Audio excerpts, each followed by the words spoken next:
নমস্কাৰ সকলোকে স্বাগতম জনাইছো আমাৰ চেনেলটোলৈ। আজি আমি উইনাৰ সিলেক্ট কৰিব ওলাইছো 11 নম্বৰ প্ৰশ্নৰ। 11 নম্বৰ প্ৰশ্নটো সকলোৱে গম পাইছে কি আছিল আৰু যি সকলে কমেন্ট কৰিছে তেওঁলোকক অশেষ ধন্যবাদ আৰু আগলৈ এনেদৰে পাৰ্টিসিপেট কৰি থাকিবা আৰু নজনা দুই এটা কথা শিকি যাবা আৰু লগতে একোজনে একোটা প্ৰাইজ পাবলৈ সক্ষম হ'বা। আজি যিজন উইনাৰ হ'ব তেওঁক আমি নেক বেণ্ড দিয়াৰ সিদ্ধান্ত লৈছো। তেওঁক আমি নেক বেণ্ড এডাল দিম। আজি যিজন উইনাৰ হ'ব তাৰ পিছত অহাকাইলৈ আকৌ নতুন প্ৰশ্ন আহিবই। যোৱাবাৰ বিশেষ প্ৰশ্নৰ কোন উইনাৰ হ'ল কোনে পালে আপোনালোকে সবিশেষ ভিডিঅ' চাইছে যদি গম পাইছে। ষ্টুডেণ্ট সকল বিশেষকে আমাৰ এই চেনেলটো জয়েন হ'বই লাগে, কিয় কাৰণে ইয়াত নতুন নতুন তথ্য নতুন ফেক্টস সদায় পাই থাকিব। গতিকে নজনা দুই এটা কথা সদায় আমি দিবলৈ চেষ্টা কৰি যাম আৰু তোমালোকে শিকিবলৈ চেষ্টা কৰিবা।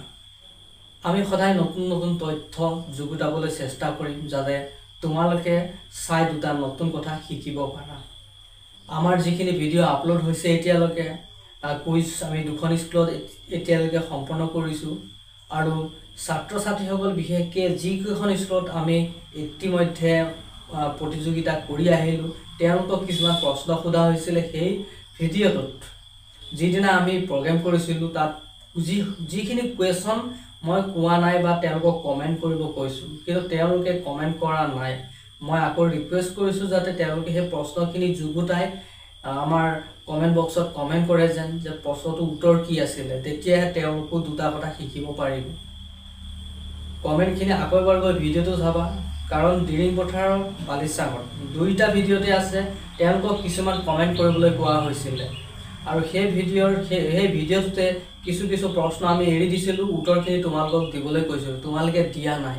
দিবলৈ চেষ্টা কৰা আৰু নিজকে অকমান এক্টিভ কৰিবলৈ চেষ্টা কৰিলে ভাল লাগিব, কাৰণ অনাগত দিনত তেতিয়াহে জিকে তোমালোকৰ জ্ঞানটো অকণ বেছিকে হ'ব আৰু সেইটো অত্যন্ত প্ৰয়োজনীয় বস্তু হয়। জিকে নলেজ আমাক লাগে। এতিয়া আজি আমি উইনাৰ সিলেক্ট কৰিবলৈ ওলাইছো আৰু আজি উইনাৰ সিলেক্ট কৰি আমি ক'লোৱে নেক বেণ্ড দিম বুলি। এতিয়া আমি উইনাৰ সিলেক্ট কৰিম। উইনাৰ সিলেক্ট কৰাৰ আগত মই কৈছো তোমালোকে 3টা কমেন্ট কৰিবা, বেছি কমেন্ট নকৰিবা। এবাৰৰ পৰা বেছি কমেন্ট আহিলে হেতু আমি ৰিজেক্ট বুলি ধৰি লম। 3টাতকৈ বেছি কৰিবলৈ কোৱা হোৱা নাই, মাত্ৰ 3টা কৰিবা আৰু বেছি কমেন্ট কৰিতো লাভ নাই, অযথা বেছি কমেন্ট নকৰিবা আৰু 3টা কমেন্টে কৰিবা। 3টা কমেন্ট কৰিলে বহুতখিনি হৈ যায়, কাৰণ একোজনে 3টাকে কমেন্ট কৰে আৰু আমাৰ কমেন্ট বহুত কম হোৱাৰ বাবে এই প্ৰতিযোগিতাৰ আজি যি সিলেকশন প্ৰক্ৰিয়া বহুত পলমকে কৰিব লগা হৈছে।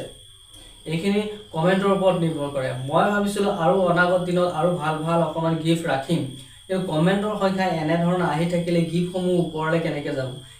গিফ্ট যদি ভাল কৰিবলৈ লাগে, পুৰস্কাৰসমূহ অকমান উচ্চ পৰ্যায়লৈ নিব লাগে, তেনেহ'লে তোমালোকে অৱহেলা নকৰি কমেন্ট কৰিবা। দুখন স্কুল ভিজিট কৰিলো, এতিয়া এই অতি সোনকালে আৰু আমি স্কুল ভিজিট কৰি আছো। গতিকে ইমান স্কুল ভিজিট কৰাৰ পিছত 1000 ছাত্ৰ ছাত্ৰীৰ ভিতৰত যদি 5জনে কমেন্ট কৰে বেয়া লাগে, কাৰণ প্ৰায়খিনিয়ে কৰিব লাগে নিয়ম মতে।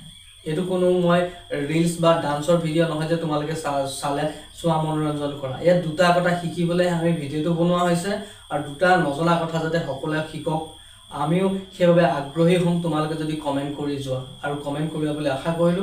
আজি উইনাৰ প্ৰক্ৰিয়া আমি সিলেকশনটো আমি কৰিব লৈছো। গতিকে স্ক্ৰীনত সকলোৱে স্ক্ৰীনত চাওক।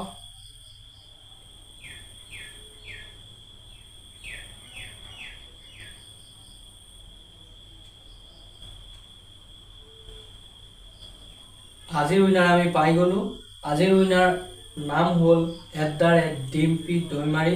তেওঁলোক বহু শুভেচ্ছা জনালো আৰু তেওঁক আজি আমি নেক বেণ্ড গিফ্ট কৰিম বুলি অলৰেডি ক'লোৱেই আৰু সকলোৱে যাতে তেওঁক একোটা শুভেচ্ছা দি দিয়ে।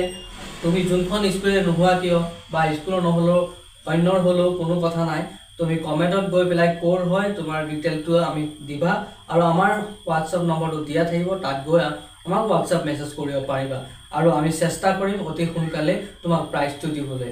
কাৰণ বেছি দেৰি কৰিলে 4 দিন সময় পাৰ হৈ গ'লে আমি পুৰস্কৃত কৰিব নোৱাৰিম, কাৰণ সেইটো আমাৰ ৰুলছ এটা নিয়ম এটা বনোৱা হৈ গৈছে ইতিমধ্যে। 4 দিনৰ আগতে তুমি কমেন্ট কৰি আমাক জনাব লাগিব। গতিকে আজি আমি উইনাৰ পাই গ'লো। অহাকাইলৈ পুনৰ আকৌ এটা প্ৰশ্ন লৈ আহি আছোঁ। গতিকে সকলোৱে কমেণ্ট কৰিব বুলি আশা কৰিলোঁ। কমেণ্ট কম দিনৰ ভিতৰত সৰহ সংখ্যা কমেণ্ট লাগে, তেতিয়া আমি আৰু ভাল প্ৰাইজ দিবলৈ সক্ষম হ'ম। মই বাৰে বাৰে কৈছোঁ, ভাল প্ৰাইজ লাগে যদি কমেণ্ট তোমালোকে কৰা আৰু নজনাত দুই এটা কথা শিকি যোৱা। আজিলৈ আহিছোঁ, কাইলৈ আকৌ পুনৰ লগ পাম। 6টা বজাত আহি আছোঁ নতুন প্ৰশ্ন লৈ।